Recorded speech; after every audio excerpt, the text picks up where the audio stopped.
This is 99% craps. Hard 10, hard 10. Here's the number. I'll take the full odds on the 10, 200 on the Hardway. The limit on all the numbers, 250 on the 11. Thank you very much. Say, you played this game before.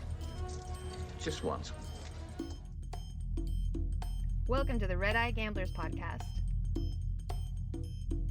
High above the second largest city, west of the Mississippi. Two chronic craps players, talking craps, playing craps, thinking craps. This is 99% craps. Coming up on our fourth episode of 99% Craps, we continue with the rules of craps, going over bets placed through the dealer and bets placed through the Stickman. But first, we start with etiquette. Wednesday, August 1st, 2018, Episode 4. The Red Eye Gamblers presents 99% Craps.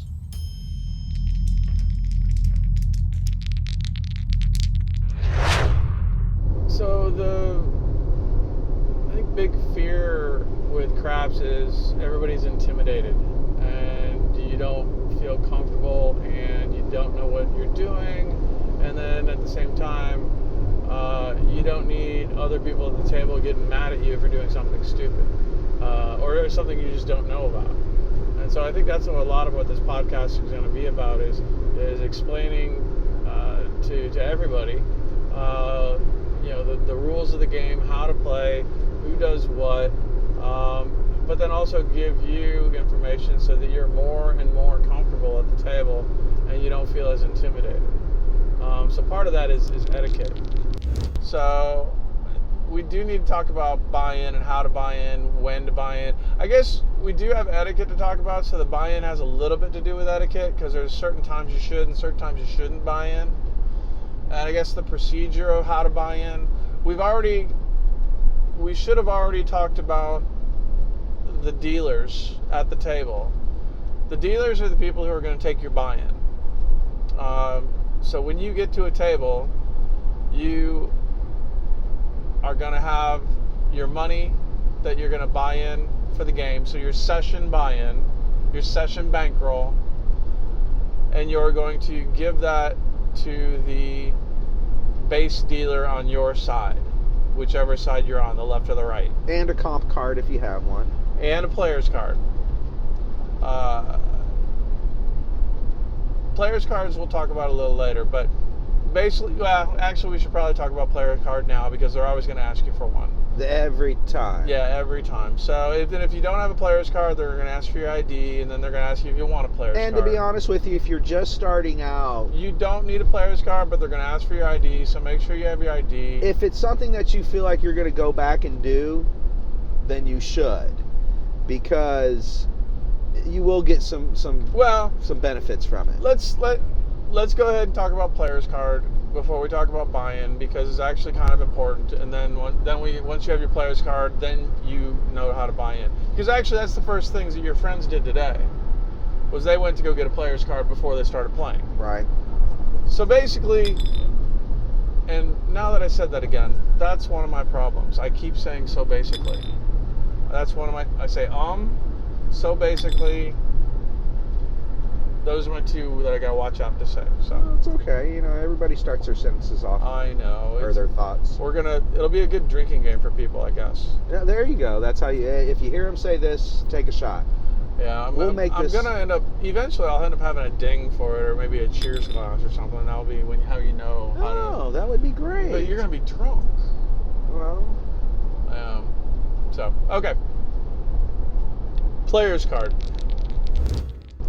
If you play any sort of casino game, even if you're playing slot machines, there's always a place. Well, almost especially if you're playing slot machines. I was just say, if you're playing slot machines, there's a place for you to stick in your player's card.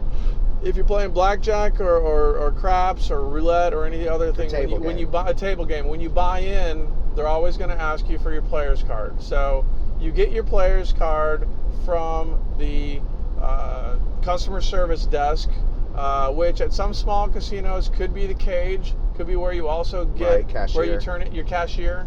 But bigger casinos have a separate area, and so it's like customer service. They call it all sorts of different things. So you need to go to customer service. You'll have to stand in line if there's people there, and then you give them your ID, and then they're going to give you a player's card. They'll ask you to put in usually a 4-digit code, and then that'll be your code to access information from your player's card. The other thing is you're going to put in your address, and then you'll start getting mailers. Oh, they'll ask you for your email too. They'll ask you for your email and your phone number for that matter. I don't give my phone number. I do give an email out, and I give my I make sure that I get on the mailing list because I like getting mail. And the mail they send you are all these giveaways, all these contests, all sorts of information on when to go back to the casino for your free stuff. And so basically what a player's card does is get you on the list to start getting free stuff. And one of the best things about this is if you can go 4 consecutive weekends, you will get within 1 month, you will get 4 matching gifts. Usually.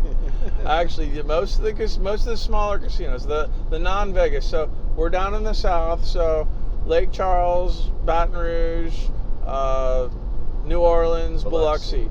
All those casinos have weekly giveaways, especially during the summer, and really it's every month, and they are themed by the month. So we got camping gear, we've got cookware, we've got beachwear, all sorts of items. We they give recently away. scored a wonderful new crock pot and electric skillet. That's true, and it wasn't a small crock pot either. It was one of those big, gigantic ones. So Oh, it's no, not it's for a little bit nice. of queso; it's for a turkey. Oh yeah, So I'm ready to break that thing in too. I am too. So player's card, you're going to the cashier, or excuse me, you're going to the customer service desk, and then once you have that player's card, that's what you would put in the slot machines if you're going to play slots, or any of the table games. That's what you give them with the money for your buy-in. Well, I will say that, at first I thought signing up for all these player cards was a huge pain in the ass. I still feel that way, but I feel that for certain casinos it has really paid dividends. Yeah. So one of the things is you like to get cards everywhere because you like mail and you like to have the biggest stack of comp cards ever. I, on the other hand, don't necessarily get them everywhere, but I will say if you are starting off and you have one particular casino that's closest to your home, or just the one maybe that you end up liking the most, and you do plan on going back there, that is definitely where you need to have your player's card so that you can get those free room offers and food credits and those type of things. If that's kind of like home base, because for me, I don't really worry about all the other ones, but the Golden Nugget, where we probably spend the majority of our time because it is the closest, nicest, best casino, I make sure that I'm still getting rooms and that I'm getting this and that, so because that's what you've got. Those are the benefits. Again, it's up to the state laws on what information they need in order to do certain things. So I think the only time that they could legally ask for your social security number is if you won a really big jackpot of some sort. You had to sign some IRS. You say real big jackpot, it's $600 for a slot machine. That's when you get your W-2 or Really? your tax thing. Yeah. Oh. So that's the other thing is you can win a big jackpot on the craps table and you don't have to sign out any sort of tax thing. We'll get into that later too. But yeah. But I will say you should always check with your state if you have any questions about taxes, because they do differ from state to state. Absolutely. No. Gambling is a state-by-state business. So each state is different, and so Louisiana is different from Mississippi, is different from Nevada, is different from New Jersey. How does it affect you if you're a Texas resident and you win in Louisiana? Those type of things. I don't even know the answer to that. Which is why you're bringing it up while we're talking about players' cards. I know. Wow. You are really good at tangents. Really good at tangents. It's. I know that. It's okay. It's okay. I'll get over it. It's intelligent conversation. I know. It's conversation. It's incredible conversation. So obviously we'll have a segment on taxes, in which case Blake will do his research and actually have answers for all the questions that he has for himself. We'll bring in a CPA. Okay. Well, that'll be an exciting segment after we talk about the rules, since we haven't even talked about how to play yet. Oh, okay. Well, let's start talking. We haven't about even gotten our player's card. Oh, well, let's get our player's cards, people. You're talking about taxes, and we haven't even started playing yet. You're scaring all these people. Oh, shit, I got to pay taxes? I haven't even fucking bought in yet. Ugh. So, player's card.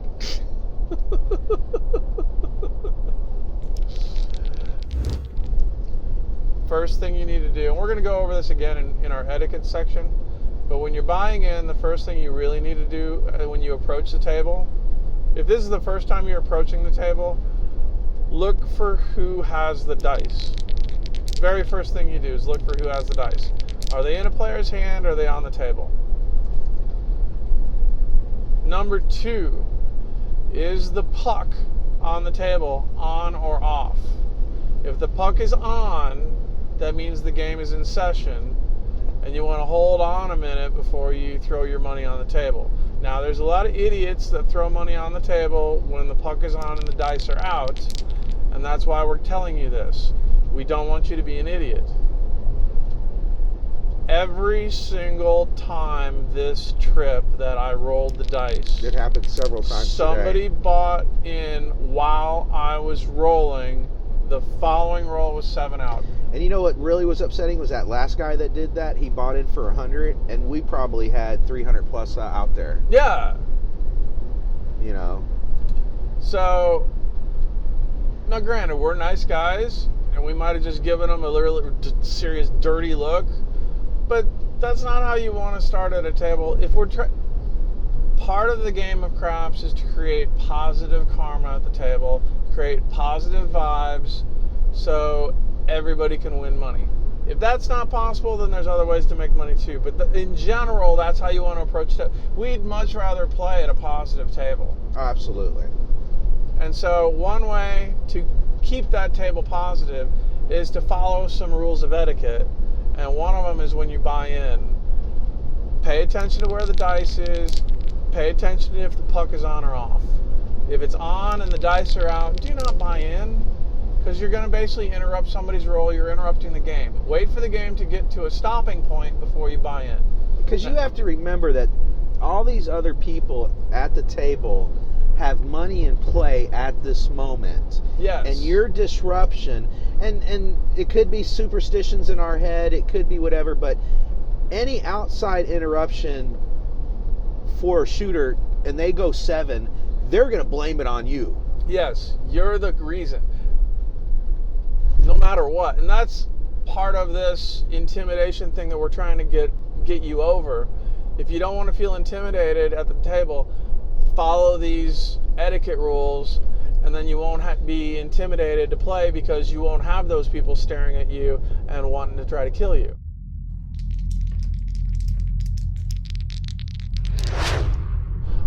So part of the other part of the etiquette of buying in is looking where the dice is if you're going to buy in, don't buy right. I mean, pay attention to who the shooter is and don't crowd him out.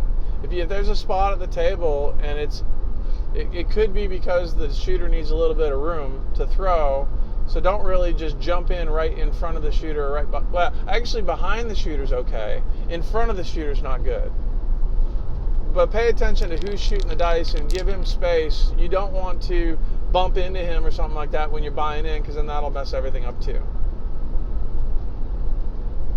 Just being considerate, really, of the Respecting game. people's space. And respecting the game. You know, I'm not a big golf fan, but I'm sure there's a lot of etiquette rules to golf. Oh, tons. And, you know, if these are the types of things that, you know, if you want to be a good and respected craps player, you need to do these things, you know.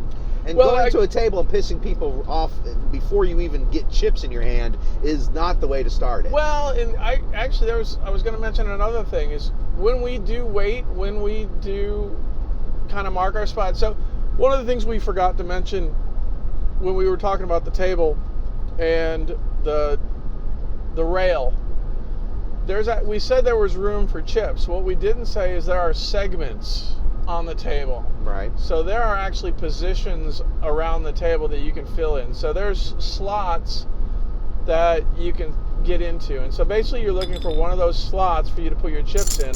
And that's basically per person. Right. And so when you're buying in, you're looking for one of those slots to be open for you to move into, for you to play.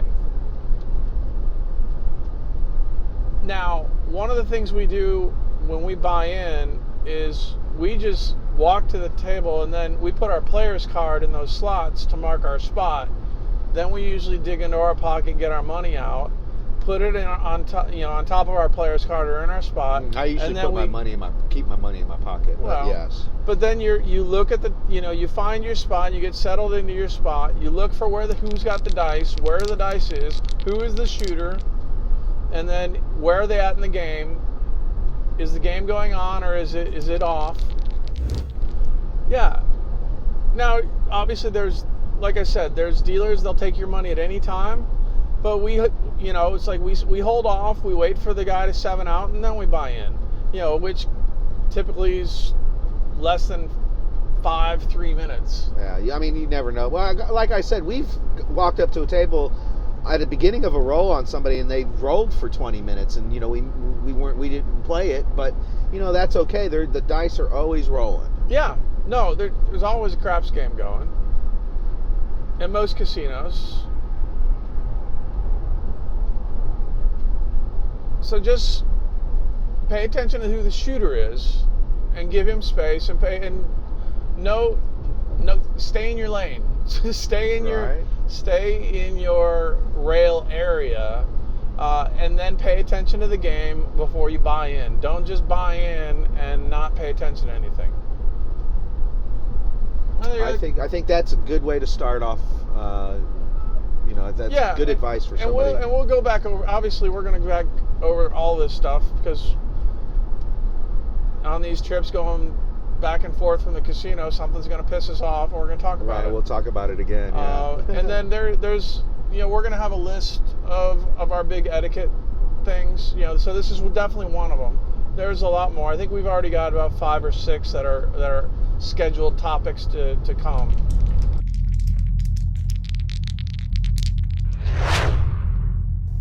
Now we're going to talk about bets placed by dealers. Earlier in the last episode, we talked about bets being placed by the player.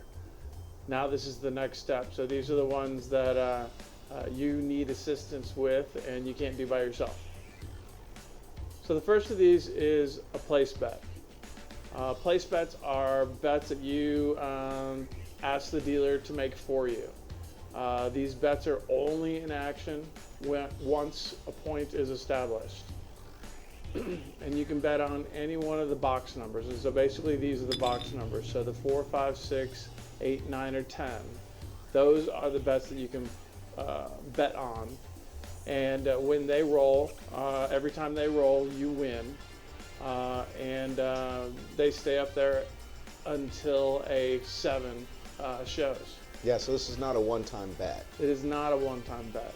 And it's also not a contract bet, so you can pick this one up at any time as well. Or you can turn them off, have your dealers turn them off.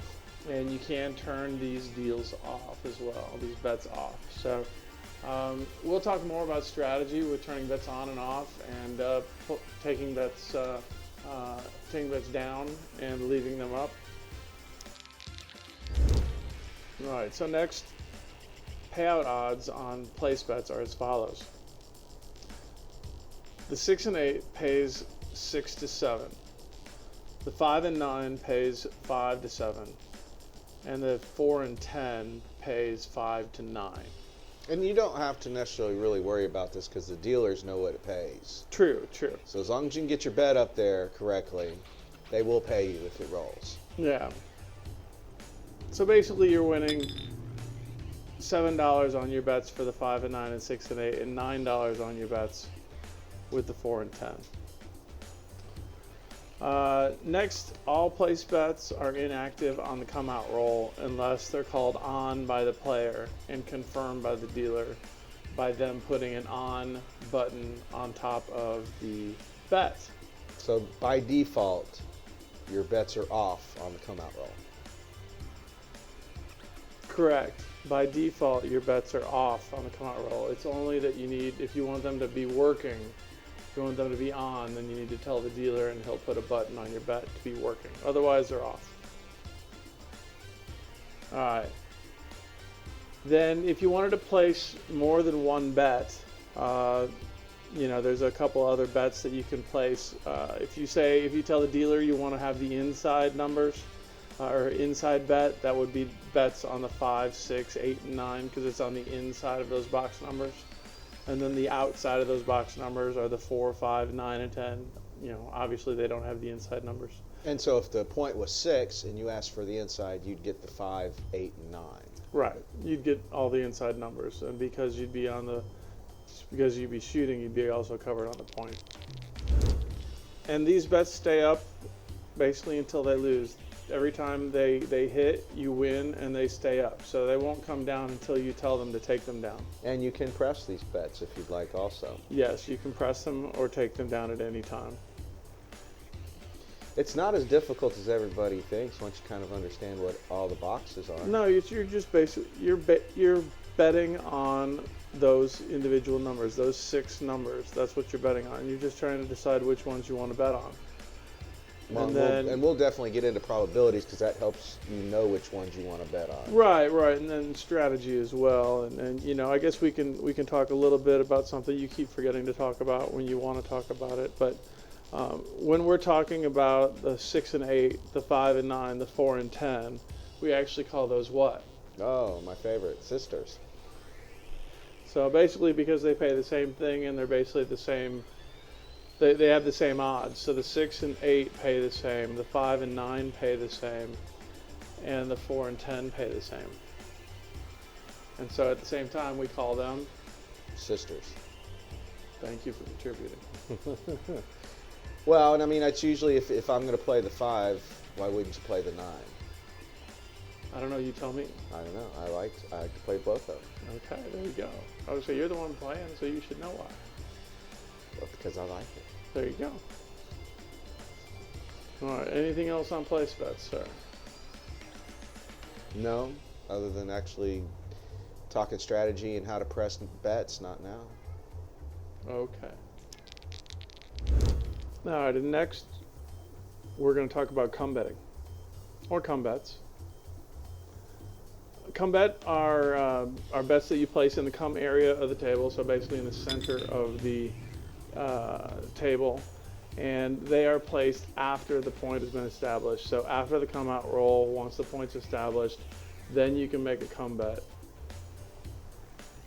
And then the come bet works exactly the same way as a pass line bet works. So once your bet is out there, then the next roll, which would be the come out roll for your,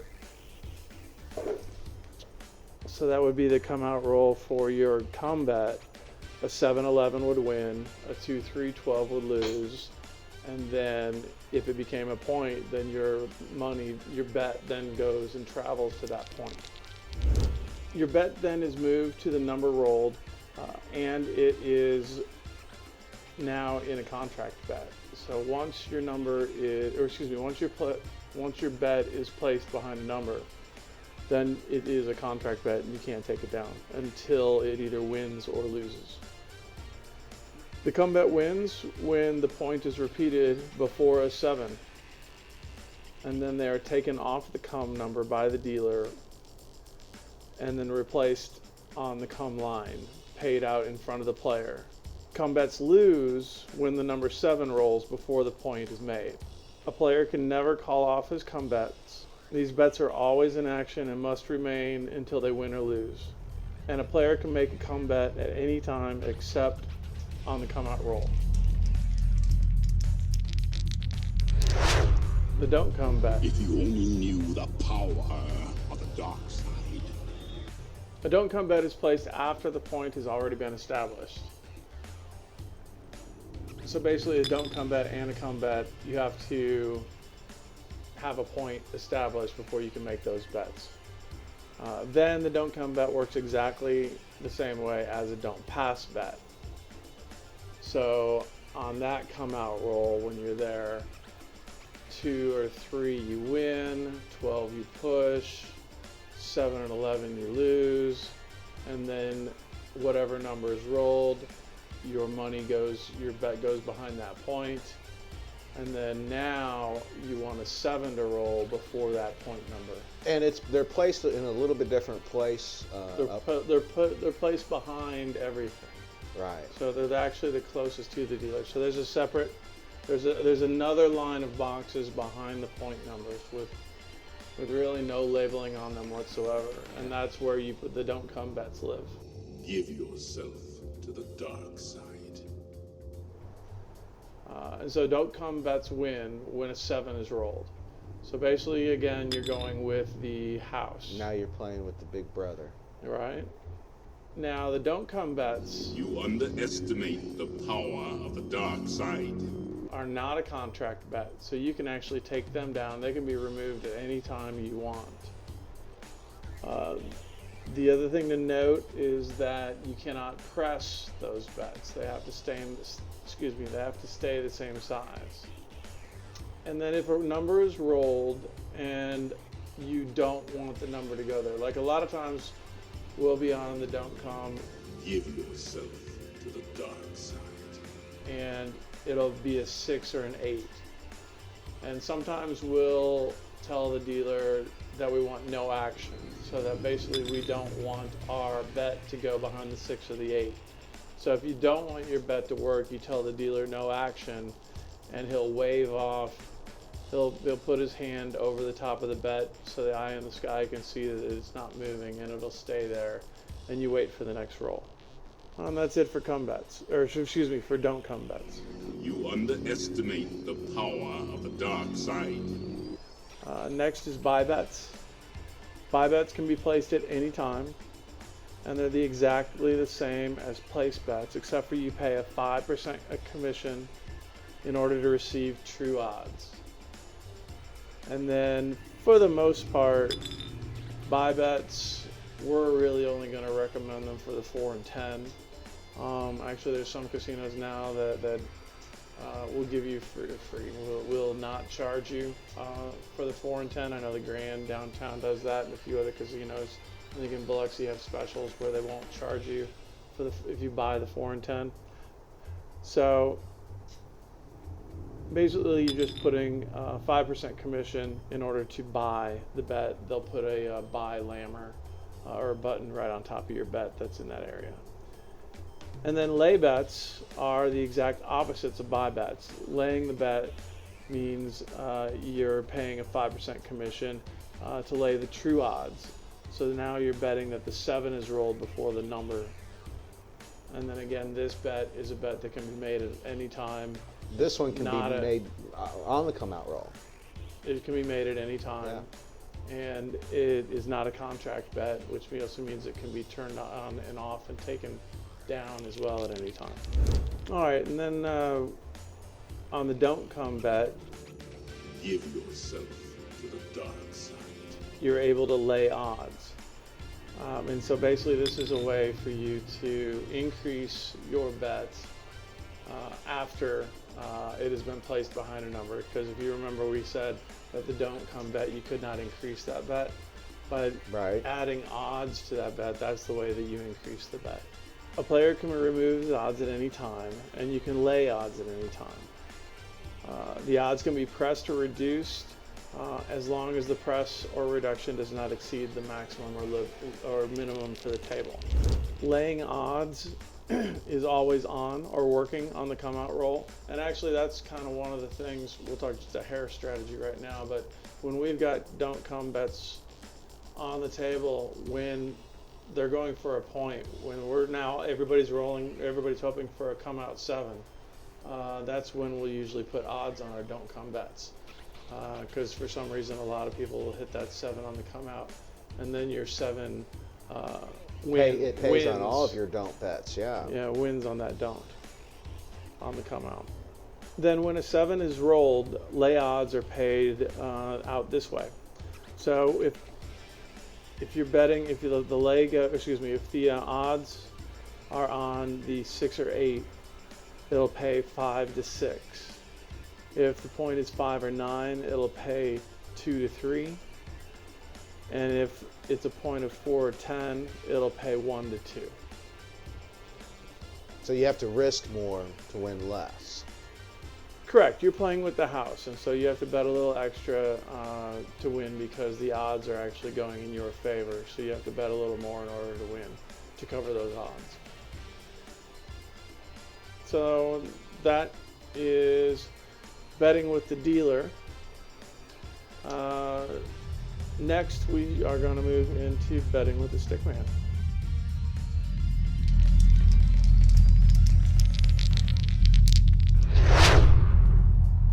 Alright, now I think we're ready to talk about bets being placed through the Stickman. So this is the last round of betting, if you will. Bets by player, bets by dealer, and now bets through the Stickman.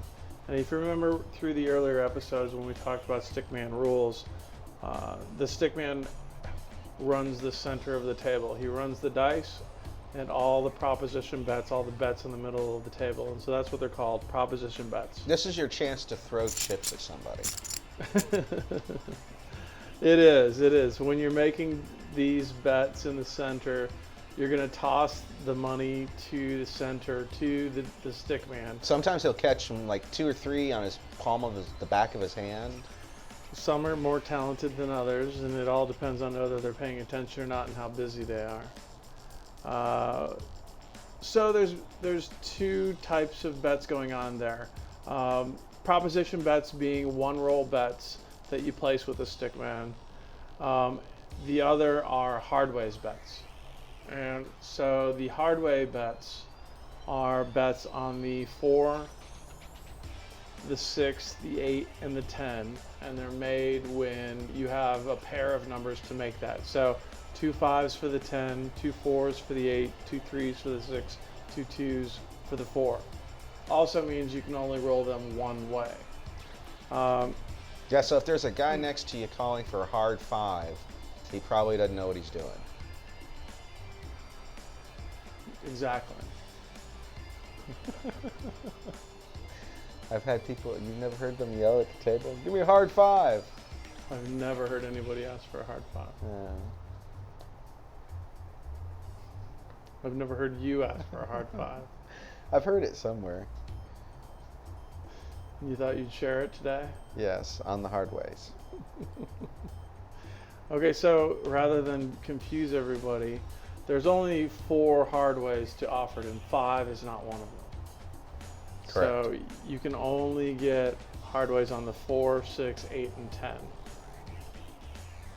And then when that number comes up after a roll in any when that number comes up in a roll hard, so pairs, then it pays you off at better than 1-to-1 odds. So the 4 and 10 hard pays 7-to-1, and the hard 6 and 8 pay 9-to-1. That does vary a little bit from casino to casino because we've definitely seen different odds on those in different places, but that's general. Well, what they do is they say 4 instead of 2. So it'll say 7-4-1 instead of 7-2-1, or so that would be 8-for-1 instead of 7-2-1. Yeah, they get tricky like that. And sometimes. so they change the vocabulary. So I think the payouts are the same. It's just the vocabulary on the layout goes back and forth. So we'll visit that later. And on this particular bet, you can cover one with just a single $1.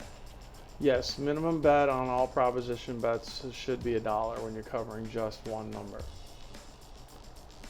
So your hardway bets, your proposition bets, the minimum bet is $1. Okay, so we talked about the hardways, so now to the proposition bets. So these are one-roll bets. So one of your more popular ones is any craps. So it's a one-roll bet. If a 2, 3, or 12 is rolled, you win. And that any crap bet pays 7-to-1. So for $1, you win 7. If one of those rolls. Correct. So another proposition bet is the any 7. That is a one-roll bet. If a 7 is rolled, you win. That bet pays 4-to-1. So we have 3-way craps. Now that's a $3 bet because you're making 3 bets, and basically you're then covering each crap bet. So the 2, the 3, the 12, 1, 2, 3, that's a $3 bet. Now that $3 bet, if the 2 or the 12 show, it'll pay 30 to 1. And if the ace deuce or the 3 shows, it'll pay 15 to 1. So not bad for a $3 bet. Another one that's fairly common and most everybody knows about it is the C&E. The C&E is crap and 11. So the crap bet is any crap. We've already talked about that. And then the E is 11, or the yo bet. And that wins when an 11 is rolled, and it pays 15 to 1. Yeah, and you'll see that one on the come out rolls a lot. People will put money on it on the come out. Yeah, C&E, a lot of people talk about it as being insurance. Those can be $1 each, and so $1 wins you 7 when it's a 7, or 15 if it's an 11. So it's a nice insurance bet to your pass line bet, and a lot of people will play it that way. And now, after we've been talking about a 3-way craps and the C&E, basically those are 1-roll bets, and in addition to those bets which are on the table, you can also place hop bets. And hop bets are 1-roll bets that you place with the dealer, and they are any number you'd like and any combination you'd like. If it's a hard combination, then it would pay 30 to 1. If it's an easy combination, which means you can make it 2 ways, like a 6-4 and a 4-6, then that would pay 15 to 1. And those are hop bets, and those can be on any roll, and you have to make those through the Stickman. Another one of those type of bets would be a 3-way 7, but you would call it a 3-way 7 hopping. And so then that covers the 3 different types of 7s you can roll with the dice, which would be a 5 and a 2, a 6 and a 1, a 4 and a 3. Each one of those would have $1 on it, so there's your $3 minimum bet, and that would pay you 15 to 1. Another bet that's on the layout in front of the Stickman is a bet called the horn bet. I actually like this bet. The horn bet's an awesome bet. It's one of my first bets when I started playing that I would win on. It's I think it's everybody's favorite when they're winning. I think they come in groups, though. I think that's why we like them. So the horn bet is when you have $1 on the 2, the 3, the 11, and the 12. And so that's the horn, basically the outside numbers of 2 through 12. And so the horn bet is a $4 bet, and it pays really well. If a 2 or a 12 shows, it pays 30 to 1. If the 3 or 11 comes, then it's 15 to 1. And a lot of times this is another insurance type bet where we talked about the C&E. It covers all the numbers of the C&E, the 2, 3, 12, and the 11. Those are the same numbers in a horn bet. You're just going from a $2 bet on the C&E to a $4 bet, and basically putting $1 on each number in order for you to get that 30 to 1 on the 2 and the 12. Then if you just want to throw a $5 chip to the Stickman and not worry about a $4 bet, you can always say you'd like a horn high bet and call out the number that you'd like that extra $1 to go on. So your $4 horn bet would have an extra $1, so where does that $1 want to be high? Could go yo. It could go to any of 4 spots. People like the yo. So one of the things to consider is with the 3 and the 11 paying out at 15 to 1, if you doubled up on the 3 or the 11, that would pay the 30 to 1, which would be the same as the 3 and the 12. So there's something to think about there. And then after the horn bet, if you add one more number to the horn bet, if you add the 7, that bet is called what, sir? Well, there for a long time I was asking for a horn bet plus any 7. That's just a lot of words.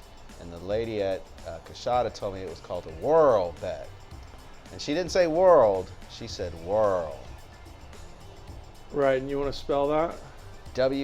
W-H-I-R-L. Okay. Whirl bet. Yeah, and so we're in a great part of America where we've heard both the Whirl bet and the world bet, and we've seen both printed on the table. We've seen Yes, we world have. bet and we've seen Whirl bet. I think Denver and Vegas have world bet. And then in the South, they lost their consonant, or they lost their hard consonant and gave a soft one, and it's the Whirl bet. And when we were in Biloxi, we actually saw Whirl printed out on the layout. Yeah, no, we sure did. So, And that's a good insurance to cover you, to help that's cover another your- one too, yeah. So actually, that's another one where your horn would lose if the 7 came out, but if the 7 comes, then you win 4-1, which would cover your horn bet. You'd get to stay up for the next roll. Yeah, you stay up for the next roll. So that's another little insurance bet on top of your insurance bet. So don't forget the whirl. Yeah. Then a couple other, obviously, with a hot bet, you can place bets on any number you want. In the center of the table in the proposition bets, they do have spots on the table for the 3, the 11. So you can do a yo bet. They also have the 2 and the 12. And then you can also do what they would call a high-low bet, which is basically the 2 and the 12 betting together, and that'd be a $2 bet because you're actually betting on 2 numbers. Well, and there was that one time we were at Golden Nugget, and that guy was throwing $100 chips on the 12. Yeah. Again, I mean, that would have paid $3,000 if he happened to throw it out there at the right time. yeah, it's 30-1 when you're hitting those Hardway hot bets. But that's a one-time- it's a one-time bet, and it's not recommended because the advantage is way towards the house. But It's a gamble. I mean, that's a complete gamble.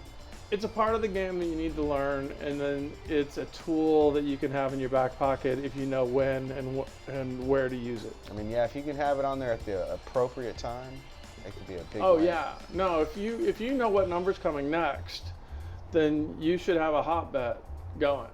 If you know the 7's coming, hop the 7s. Yeah, maybe one of your superstitions pops up. Yeah. No, instead of just turning things off, you bet on it. Dice go off the table, hop the 7s. So that's the bets placed by Stickman. So basically the Hardways and the proposition bets. And that's that. So I think we've now covered all the bets in craps. All the bets covered by dealer, all the bets covered by the player. They're in the previous episodes. If you need to review them, they're right there. Go look at our show notes for a little more detail of what we talk about. And thanks for listening.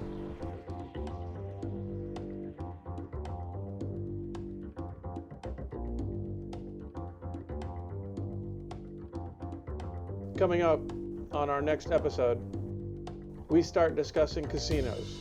We scout, we review, we roll, we report. The Red Eye Gamblers thank you for your time and hope you got a little something out of this week's podcast. Here's to rolling 7s on the come out, and may your 6s and 8s always be hard. Cheers.